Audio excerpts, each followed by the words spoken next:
Para sahabatku yang dikasihi oleh Tuhan, hari ini kita sudah memasuki hari yang keempat di tahun 2021. Bagaimana setelah melewati hari yang keempat ini? Apakah resolusi yang sudah dibuat di tahun 2021 ini berjalan sesuai dengan yang direncanakan? Intinya adalah saya ingin membantu para sahabat untuk melihat selama tahun ini, yaitu 2021, dalam 3 tahapan. Yang pertama yang harus kita lihat adalah jangka pendek. Yang saya maksud dengan jangka pendek adalah bagaimana para sahabat itu mengisi hari-harimu dari bangun tidur sampai mau tidur lagi.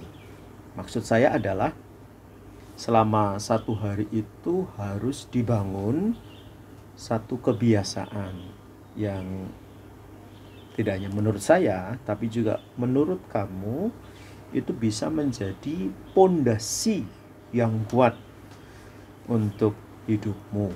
Secara khusus adalah tentunya hidup rohani. Silahkan dicari kebiasaan yang mau dibangun dalam hidup rohani. Barangkali contohnya adalah bisa setiap hari kamu berjanji mau doa apa. Misalnya, setiap hari saya mau doa rosario, atau setiap hari saya ingin mengambil waktu untuk doa koronka, atau setiap hari saya ingin membaca kitab suci. Terserah. Tapi yang jelas saya ingin dalam jangka pendek setiap hari kita punya kebiasaan rohani yang dibangun. Dan saya yakin nanti setelah berjalan selama 365 hari, pondasi hidup rohanimu akan menjadi sangat kuat. Lalu yang jangka menengah. Jangka menengah dalam arti apa yang kita rencanakan 3 bulan ke depan, 6 bulan ke depan. Nah itu yang mau kita lihat jangka menengahnya. Tentu ada rencana-rencana yang ingin para sahabat kembangkan. Seperti saya contohnya, misalnya 3 bulan ke depan ini pokoknya saya mau fokus semakin memperdalam bahasa Kantonis saya. Nah, kebetulan kan di Hong Kong misalnya itu juga online, jadi ada kesempatan, ada waktu yang lebih banyak untuk belajar, dan belajar lagi. Jadi ada jangka menengah yang direncanakan. Barangkali para sahabat juga mempunyai rencana 3 bulan ke depan ini mau berbuat apa. Saya kira sudah ada di list yang dibuat supaya tidak bingung, ya, begitu. Lalu kemudian yang jangka panjang. Jadi selama 1 tahun ini apa target kita? Kita mau melihat target kita itu seperti apa. Saya ambil contoh juga pengalaman saya. Pokoknya selama 1 tahun ini di tempat yang baru ini, sekurang-kurangnya nanti saya semakin lancar dalam bahasa Kantonis. Juga sama seperti para sahabat.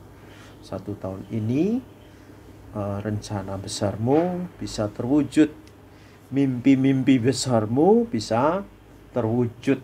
Nah itu saja. Jadi pada hari yang keempat saya ingatkan kembali para sahabat supaya selama 1 tahun ini ada perencanaan yang jelas. Ada jangka pendek, jangka menengah, jangka panjang. Karena kalau dihitung-hitung 365 hari ini sudah dikurangi 4 hari. Jadi kita tinggal punya waktu 361 hari, ya begitu cepat ya. Hari-hari begitu cepat, nanti tiba-tiba wah sudah 2022. Oke, jadi kita masih melewati 4 hari dan masih punya waktu 361 hari. Nah, tapi dari semuanya itu saya harap para sahabat benar-benar bisa menikmati ya perjalanan hidup dari hari ke hari. Karena gini loh, saya yakin betul kalau perencanaan kita jangka pendek, di mana kita punya kebiasaan-kebiasaan rohani yang kita bangun, saya yakin hari-hari yang kita lewati dari bangun tidur sampai mau tidur lagi itu kita akan mendapatkan pengalaman yang penuh makna. Sampai ada sahabat itu yang berkomentar kepada saya, Romo ini kok otaknya tidak pernah berhenti, ada saja yang ditulis. Nah itulah kadang-kadang para sahabat, saya ingin berbagi juga. Kadang Tuhan kasih tanda kepada kita lewat pengalaman dari apa yang kita lihat, dari apa yang kita rasakan. Dan kebiasaan saya adalah saya tulis begitu saja. Dan kebetulan saya lagi senang menulis lirik lagu. Jadi sudah tertulis ada 72 lirik lagu. Dan ada 2 yang sudah jadi lagunya.